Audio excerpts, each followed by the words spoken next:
Hello and welcome back to another episode of Coyotenomics. Today we are going to discuss the popular misconception that European technology had vastly outpaced American technology at the time of their meeting.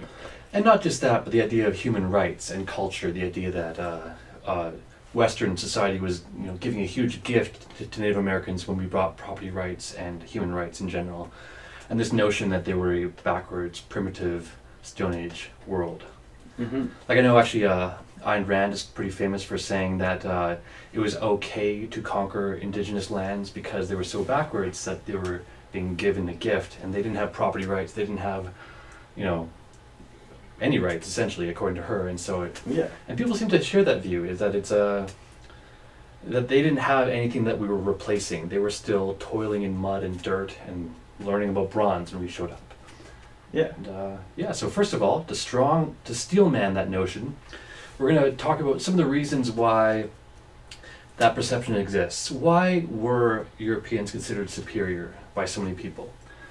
First of all, there's the wheel, which apparently people in Peru actually made use of the wheel in a very limited context. They had children's toys that had wheels on them, but they never had wheels for mills, for grinding, for all these useful applications, even just for movement.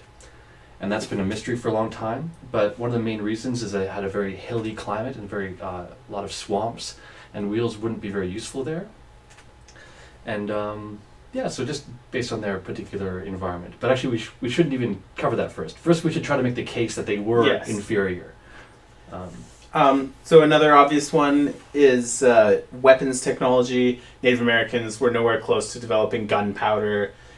Their metallurgy, while they did have metallurgy, it was much less sophisticated, and they certainly didn't have steel that had already become popular in Europe. Edged weapons were not popular. They were not using metal swords, metal clubs, things of that nature. Metal armor. Yes, metal armor. Mm-hmm. And also just the fact that they had guns. Europeans came with guns, and these were all just big show, just a big display of force, very loud, very bright, like gave off a flash, and they're very impressive to many people when they first encountered them. And that's often considered to be one of the main reasons why we won, so to speak, like the West won. And I won't go any more into that for now, but and I guess as well boats. Oftentimes people think that our boats or the Western boats were far superior, but there are a lot of accounts of French people or English people arriving and pulling up to Maine and having indigenous people just do circles around their boats while laughing and making fun of them because they just were so much faster, and then they would eventually trade for those boats, and a lot of Europeans ended up using them as well. So that was a bad example. That was the opposite direction. I'm sorry, I'm getting confused. Generally we think that Native American boats are so small and they don't have any sails, and that's why they're inferior, and they didn't cross massive bodies of water. For sure. Relatively. And of course, Native Americans didn't make use of a lot of beasts of burden. They had some alpacas and some animals that they used, but they generally didn't get the help of animals for toiling. And they generally also didn't like ranch animals for food as aggressively as we did in Europe. Yeah, absolutely. And number 0. Yeah, well actually now at this point we'll get into more of a how were Native Americans, what are the arguments for Native American superiority if you were to try to argue the other way on things? Yeah. And so Native Americans, obviously I'm going to start with the math one. Native Americans likely developed the concept of zero long before we did in Europe, or even in Asia for that matter. Yeah, like the long count calendar which they use shows that they developed it at least 5,000 years ago. We don't know when. Which is interesting. Medicine, they were quite ahead of Europe in terms of medicine. For the time, Europe was actually still committed to several backwards ideas from our buddy Aristotle, like bloodletting and humors and things of that nature. Europeans famously carried forward a stigma towards dissecting bodies for thousands of years and just made up most of their medicine until very recently. So Whereas Native Americans were using all manner of plants, a lot of modern day medications that are like routinely used in our society, such as aspirin, derived from Native American technology. Yeah, and also their farming technology was very advanced. They had milpas, which were very good at maintaining the quality of soil over time. They've been used consistently for 4,000 years without rotating crops. They developed maize arguably almost from scratch using a very genetically dissimilar plant called teosinte. And their just general style of farming is in many ways much more advanced than European farming, which is much more harsh on the soil. And also the way in which they grew plants, like potatoes and corn, was very effective. And even when adopted by their European counterparts after the Great Exchange, Europeans didn't really grow them very well, and they produced a lot of nutritional deficiencies. And yeah, even when they adopted Mesoamerican crops, they didn't do so very well. Absolutely. And They developed a lot of sophisticated methods for refining products like vanilla and chocolate and coffee. rubber. Yeah. Yeah, and Avocado. Yeah. absolutely, yeah. And so a lot of it is that the technology that was developed and utilized in South America and Mesoamerica was just more suited to their environment. And while Europeans had a lot of technology based on compression, like the arch is a classic compression-based technology where the keystone pushes down and provides support and strength. Mesoamerican and South American technologies were a lot of times more tension-based, like they had these big suspension bridges which were tension-based, and they were very strong. They had slings which could like break a sword at 50 yards. They were very powerful slings. They had woven cloth armor, which was very fine, very light, and very strong, so much so that a lot of the Spanish, when they first arrived, quickly discarded their armor in favor of the cloth armor. And Yeah. I would say just generally, it's important to remember that people develop technologies in response to environmental pressures. Technology is, in broadly speaking, an effort to overcome your environment. And growing a society that develops in a different environment will develop different technologies and different solutions because they have different problems to solve.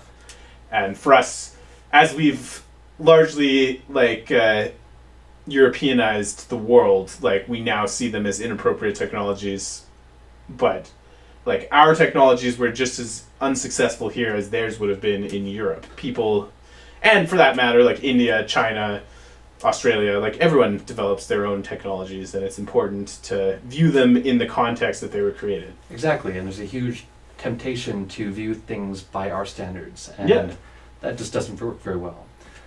It's also been pointed out that there are very large cities and very large developments that did exist in America, the New World at that time. And there's a perception that it was very unpopulated and very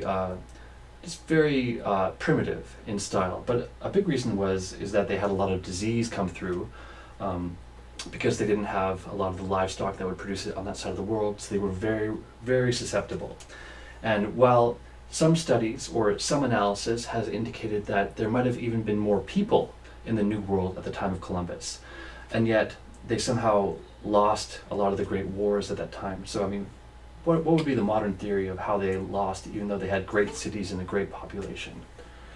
I think, often the story we are presented with in our era is that, they were hopelessly outmatched. It's very much like a noble savage narrative of we brought in guns and tanks and they had bows and arrows and we just washed over them. And it was a lot more complex than that. And they did put up a serious defense in many places. Mm-hmm. And many people were defeated by treaty and treason more than they were defeated by legitimate trench warfare. Absolutely, because I mean, the bow, for instance, could fire much faster than the guns equivalent at that time. And in fact, the 6-shooter pistol was developed in order to battle Comanches and somehow match their capacity and their rate of fire. But before that, they didn't stand a chance. And one of the only reasons we ever did stand a chance, by we I mean the Western colonizers, I wouldn't want to identify with that group, But the only reason they did stand a chance is because waves of diseases came through and knocked out about 90 to 95% of the population, Yeah. and left them very, very much scattered, very much spiritually defeated, because they viewed disease as a will of God. And so when they were wiped out, they thought, we have been abandoned by our great spiritual leader. And so they were left in a position where they were very much vulnerable, both morally and, well, just in terms of their numbers. And yeah, but in terms of technology, they were still quite advanced relative to us. Yeah. And just much more suited to their times. Also, their houses were much better at keeping out the rain, like the long houses of the Iroquois nation. So yeah, just in general, it was that they were really taken out by disease and also left in a very fractured state. Yeah. And not necessarily a technological disparity. I think it's also another point I'll add is that they had like an extensive and sophisticated trade network going at the time, and we do see artifacts of obsidian glass, for example, from like South America as far north as the Great Plains of North America, and vice versa, like technologies from like, you know, New Mexico, from the Apache and societies like that made it all the way south. Mm-hmm. And that clearly like this wasn't like little groups of huts in the woods. Like, it was a sophisticated functioning society. They had roads, they had highways maintained by state governments. They had a lot of the what we would consider the traditional earmarks of civilization. Yeah, and one of the reasons we have this modern preconception or misconception that they were these scattered bands of hunter-gatherers living in the woods is because disease took out all the main settlements. Like in Florida, there were these massive mound societies that oriented around mounds, and they were very large civilizations, but they were taken out even before we fully arrived. I know a Spanish individual came through with pigs and then just swept through the area and then just died. And then about like many decades later, when we actually arrived, there was no native society left because the disease that had originally been brought just wiped out everyone. Yeah. We never even saw what was there. We saw a brief glimpse through one explorer, and then it was just gone. So we see the remnants of what's left after this horrifying, biological. Yeah. But, also, one other thing is that one of the reasons that they were less inclined to develop steel as a form of technology is, as you mentioned, obsidian was very common and very sharp and very useful for both arrow points and sides of cutting devices. And so because it was so readily available, they didn't really have to develop other alternatives. Yeah. And it was in, like, people will describe it as a Stone Age technology, but it was in many ways superior to like metallurgy of the time for many applications. They had talking about like medicine, they had like functional scalpels that could like cleanly cut through people, and we still use obsidian to make scalpels today, and in some places. And compare that to the type of surgery that was being done in Europe at the time, like there's no comparison, right? Things like scissors, like fine motor tools are much better when made out of obsidian because it makes sharper, stronger edges than metal could at the time. Yeah, and apparently they did engage in a little bit of metal work, but it was mainly for the purposes of plating over ornamental shows of power.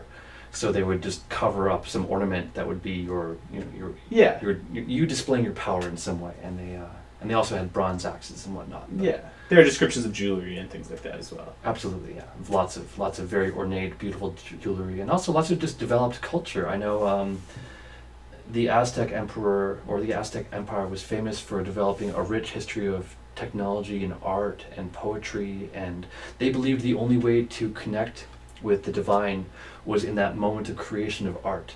And when you write a beautiful song that touches the heart, you are connecting with the creator. And so they had this rich history already developing.